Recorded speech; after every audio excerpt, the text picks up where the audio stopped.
Hi folks, and welcome to another episode of Rick Simon Fishing Adventures Birding Edition. Well, for this week's episode, we're going to analyze the question, is the blue jay a mean bird or not? Recently, we had a blue jay appear at our backyard feeder, and we are a little bit concerned because we've heard bad things about blue jays, as has everyone else. But we wanted to evaluate and watch the blue jay throughout the episode and determine whether the blue jay is in fact someone that you do not want at your feeder, or is it just another bird that will relate to the other birds. So throughout this episode, we observed the blue jay and we saw him interact with other birds, and we came to an analysis which we'll share with you at the end of this program. Having said that, we've also recorded other birds and creatures of the backyard. As you can hear me right now, blue jays in the background. But having said that, we've also recorded other birds that are in the backyard this time of year, and we had a few newbies show up as well. So we hope you enjoy this episode, folks, and we'll talk to you at the end of the show.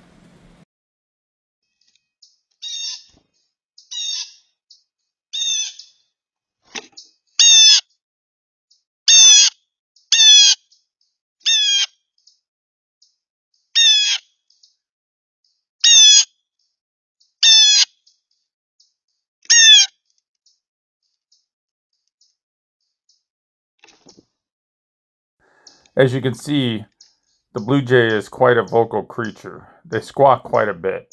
In this particular instance, the blue jay showed up at the feeder and there was a chickadee there, so he decided to squawk to let the chickadee know that he was in his territory.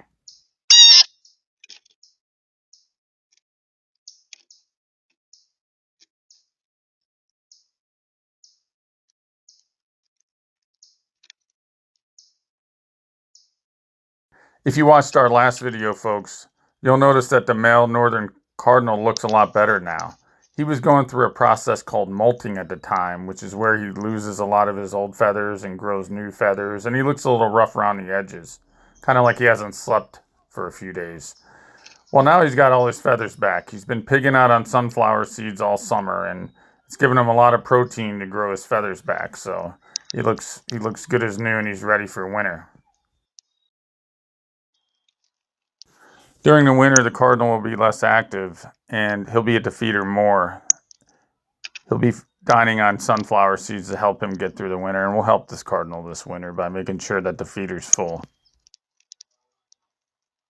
So, folks, I didn't know how to refer to the male northern cardinal. They're sort of a family back there, so I'm just going to name him Ralph. He's married to Karen. You'll see her in a minute. And as you can see, Karen's still around, and she's looking really plump.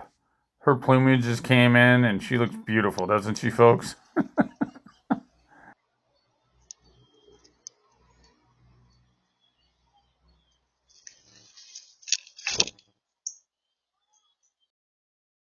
And of course, we have our baby cardinal.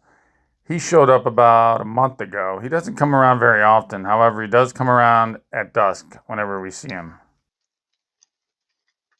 I think we'll just refer to him as Junior here, folks. He'll be around for a while, but then he'll probably find his own territory once he gets old enough. For those of you keeping up, we're going to call this guy Junior. And this is Ralph and Karen's kid, I guess you'd say. So when this guy showed up, I put some full peanuts. I went to the store and I bought some full peanuts and put them in the backyard for him because they like to cache peanuts as well as acorns. In fact, that's probably why he's here this time of year. He's probably semi-migrational. A lot of blue jays are. They go from Canada to a little bit further south. One thing to note about the blue jay is, folks, that they travel in flocks. They're also extremely intelligent. They're very similar and related to the crow in their intelligence levels. They recognize human faces oftentimes. The whole time the blue jay was here, other than squawking, he didn't bother anybody. He was chilled, laid back dude. However, they do make a lot of noise. This noise, however, can be helpful to other birds as it mimics a hawk and it scares away potential predators and confuses potential predators. They also warn birds of when predators are in the area.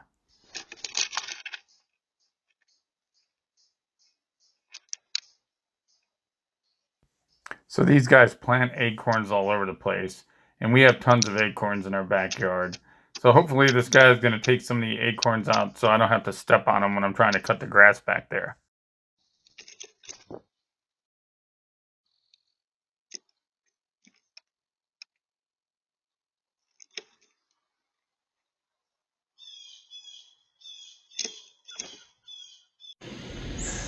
As you can see here, we have 2 mourning doves. If you look further down, there's another one. And I believe there's another one as well in the tree, but I can't see him right now. So they like to flock together, as I've mentioned in previous shows, folks. It's a mourning dove in a tree over there, folks. She's been sitting there for quite a while.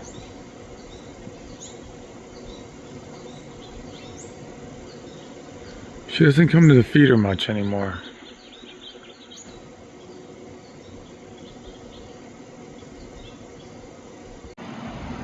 As you've seen on this show before, folks, generally where you see one mourning dove, you see another.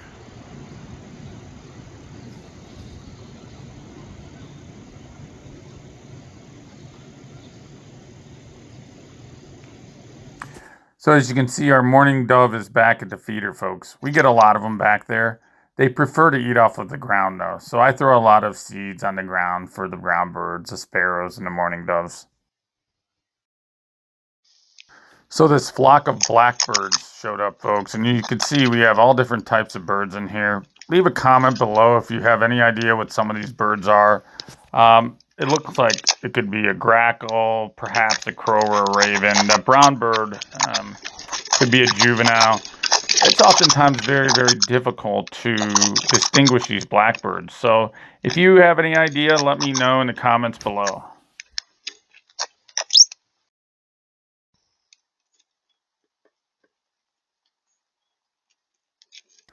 You'll notice all these birds. This is not uncommon behavior for these types of birds, blackbirds. When you talk about crows, grackles, ravens, they flock and they travel a lot in the fall. So you're going to see more of this types of things. This is what you see with the blue jays showing up. Normally, they're not at our feeder in the summer.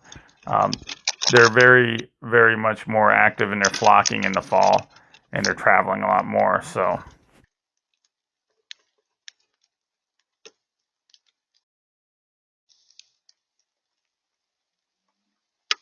one of the reasons that you see these blackbirds traveling in flocks is so that they can mitigate the threat of predators.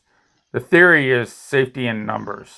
And the more birds you have, the more eyes you have open for predators like cats and other birds such as hawks.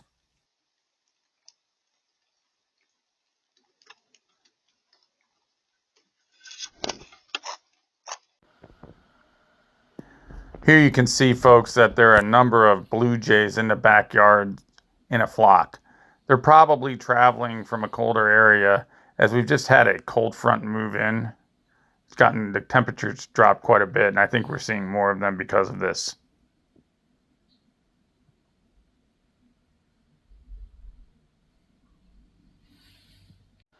You can see there's a flock of them out here, folks. The blue jays. They actually prefer to feed on the ground quite a bit. There's a bunch of them here.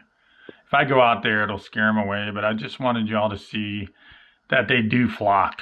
And the first one came over, and a week or so later, we started seeing more of them.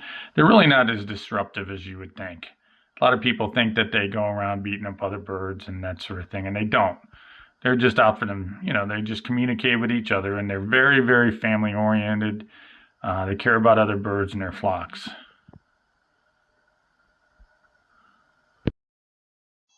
I couldn't have an episode without the downy woodpecker or the nuthatch.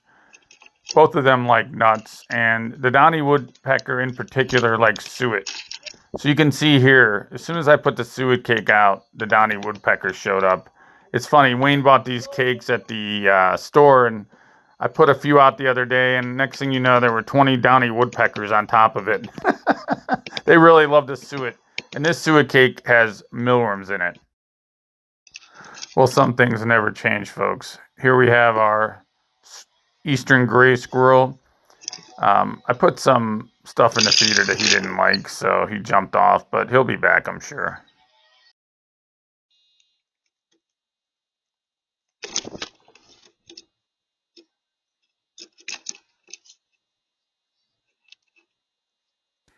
You know, it's funny, I put these whole peanuts out, and I thought the blue jays would go for them, but every time that I put the whole peanuts out, the blue jays just looked at them, and the nuthatches took them.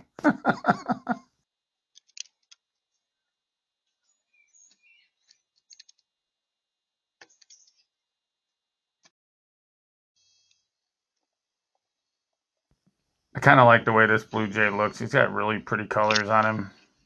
Then we have the titmouse showing up. He takes off.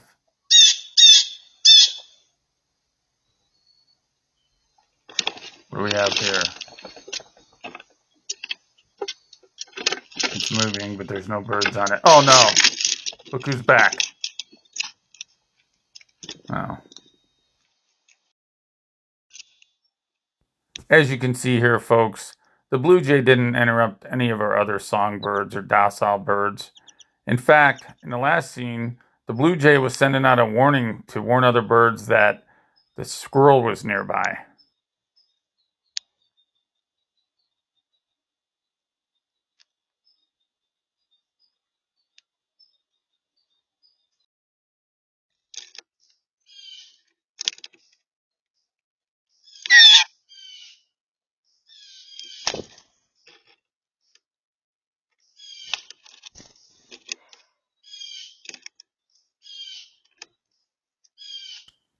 These birds are just so intelligent. They're sending out signals. They have a pattern with their squawking. It's not just random squawking. They're sending out intelligence to other birds in the area. Okay, folks, I'm going to check out this bird over here. I don't know what's going on with it. I think it's just roosting, but I hope it's okay. It was out here earlier, but as you can see, it's either might have flown into something, or I'm not really sure what happened. You could see it looks like it's just roosting there. It's just a little bird. It's sleeping. And it doesn't even know that I'm here. Are you okay, buddy? It might be just really, really cold. So I might have to take it in. We're gonna see. I don't know, it's struggling now.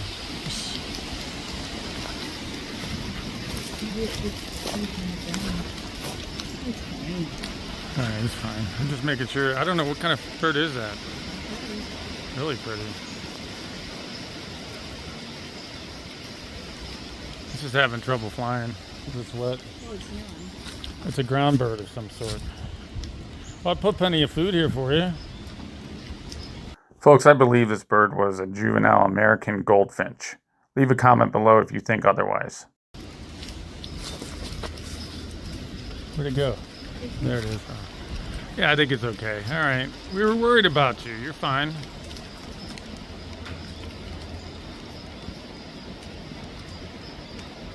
Yeah, you can't lay there. You're gonna get too cold, right? Just ask this guy, Mr. Chickadee. See how he stays on the move? You gotta keep moving, or you're gonna get cold. Get under somewhere where it's okay. Go ahead and eat. All right, I think he's all right. Well, folks, I hope you enjoyed that episode of Rick Simon Fishing Adventures. The blue jay has a bad reputation, but overall, I think it's a good bird. Yeah, it's a little bit territorial, and it's a little bit bigger and bullies the other birds, and yeah, it squawks a lot, but overall, it doesn't hurt the other birds that I've seen. I haven't seen it going around hurting any other birds here. It's been getting along well with the other birds. I was a little concerned that it might go after some of my smaller finches and that sort of thing, but it's quite well. It just likes to let you know that it's whose territory it is in this particular instance. So, hope you enjoyed this episode on the blue jay and the other birds, folks, and we'll talk to you on a episode here in the near future. Thanks for watching and have a great day.